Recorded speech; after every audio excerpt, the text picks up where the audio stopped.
staring at the grocery shelf, trying to decide on a peanut butter. Smooth or crunchy? Natural, maybe? What about almond butter instead of peanut butter? You finally make a decision, and as you're about to place the jar into your cart, you notice something. The label says non-GMO. Awesome! Not only is your chosen peanut butter on sale, it's also healthier, right? Well, not necessarily. But before we get there, first we need to talk about what a GMO is, both the good and the bad. And once you have that information, you'll be able to decide for yourself. The term GMO is the shorthand for genetically modified organism. Let's take that word by word though to really understand what GMO is. Genetically refers to our genetic makeup or our DNA. It's the thing that makes us us and codes for things like hair color and eye color. Modified is pretty easy to understand. It just means something that's changed. And organism, well, organism is any living thing, whether that's a plant, a bacteria, or an animal. So taken all together, genetically modified organism means that it's a living thing whose DNA has been changed, either in the lab or in the field. Humans have been technically modifying the genes in organisms for thousands of years. It's how we've ended up with approximately 7 million different types of dog breeds. Note, that is not a real estimate. The only difference between how we selected for man's best friend and the food that's on your plate is that the latter takes place in a lab. I don't know if it's like this for anyone else, but for me, when I first heard of the term genetically modified organism, I thought of Jurassic Park. You know that scene where they're talking about how they recreated the dinosaur by inserting dino DNA into a frog DNA? Or vice versa, I can't really remember, but you get the point. That's what I thought of. And it kind of makes sense, right? Because when we're talking about genetically modified organisms, we're talking about inserting the DNA of one organism into the DNA of another organism. But other than that basic definition, that's really where the similarities between what you saw in Jurassic Park and modern day genetically modified organisms ends. We're not recreating dinosaurs. In fact, it's not even possible. Most scientists agree that dinosaurs have been dead for so long now that their DNA is just not stable enough and there's not enough of it to actually be able to recreate one. So we're not really talking about Jurassic Park when we're talking about GMOs. Yes, in fact, I can provide 3 reasons why GMOs are beneficial right now. First, they help advance medical knowledge. Scientists can modify an organism's DNA so that a certain part of its DNA doesn't work, or so that it has some new DNA that it didn't have before.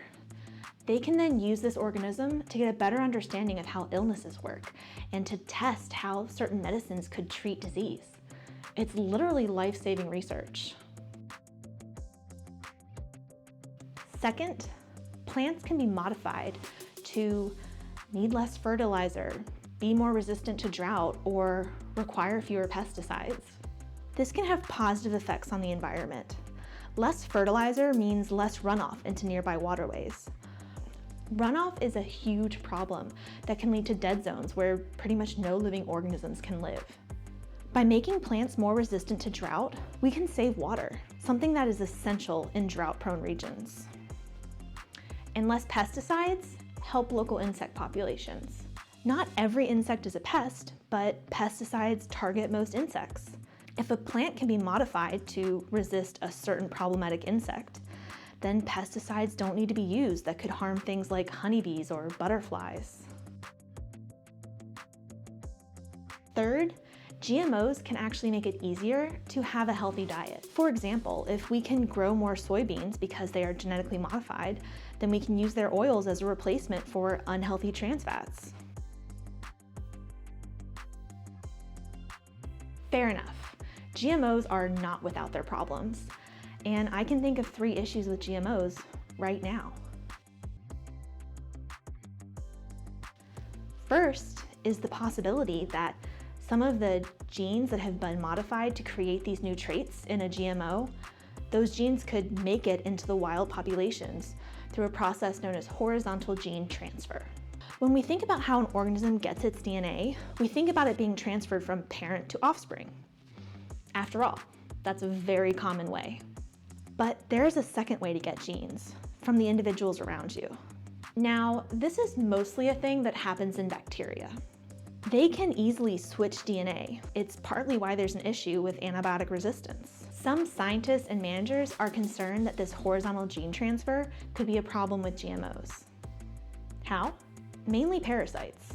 Let's say a parasite infects a GMO plant, takes up some of its DNA, and then moves on to a non-GMO plant. It could spread the GMO DNA to the non-GMO plant.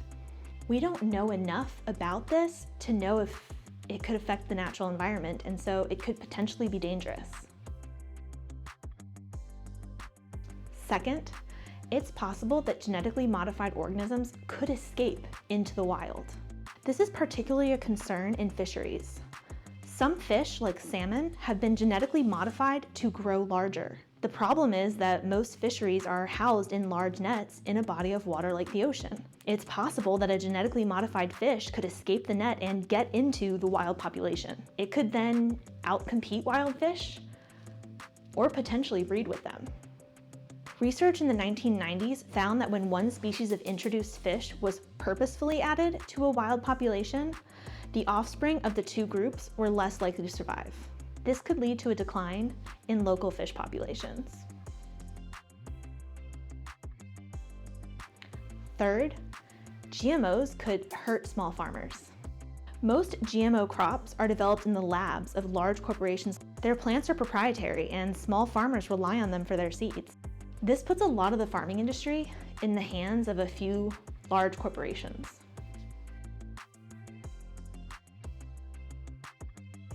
Not so fast. The world is making strides to try to make GMOs safer for the environment. Researchers are developing methods to prevent GMO plants or animals from surviving outside of a designated region, or to be sterile so that they can't reproduce with wild animals. In terms of fisheries, some places are pushing for fisheries to move nets out of the water and into land-based facilities. Unfortunately, I don't think a lot's being done to handle the whole a few large corporations controlling the farming industry problem.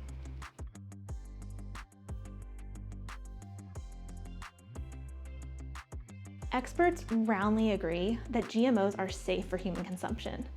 Since 1986 in the United States, new GMOs have had to be tested and approved on a case-by-case basis. This ensures more stringent testing and understanding of GMOs before they're introduced into the American diet.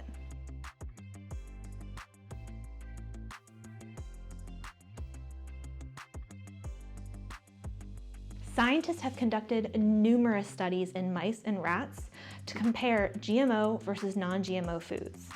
They aren't more likely to cause allergies, be less nutritious, or lead to toxicity and organ damage. Rodents are commonly used in medical research. It is considered unethical to conduct initial trials on humans, and so rodents are a good substitute. Our DNA is very similar, and many of our genes share the same functions. Additionally, more recent studies have been published that look directly at the effects of GMOs on human health. The truth is, GMOs have been in our diets for decades now, and scientists have studied whether we have been negatively impacted. They've studied whether things like fertility and pregnancy are impacted by GMOs through direct comparisons with non-GMO food. There is no difference. That's also a no. Genes mutate in our bodies all the time. Cancer actually occurs because of mutations in our body that get out of hand. But scientists have also studied this possibility in a controlled study comparing GMO and non-GMO plants. Once again, they found no evidence that GMOs are more likely to lead to human gene mutations than non-GMO foods. Scientists agree that genetically modified food is safe for human consumption and that current review processes are stringent enough to catch any potentially dangerous issues. That being said though, there are some serious potential issues with the effects of GMOs on the environment that really need to be considered. So what do you think? Are GMOs safe?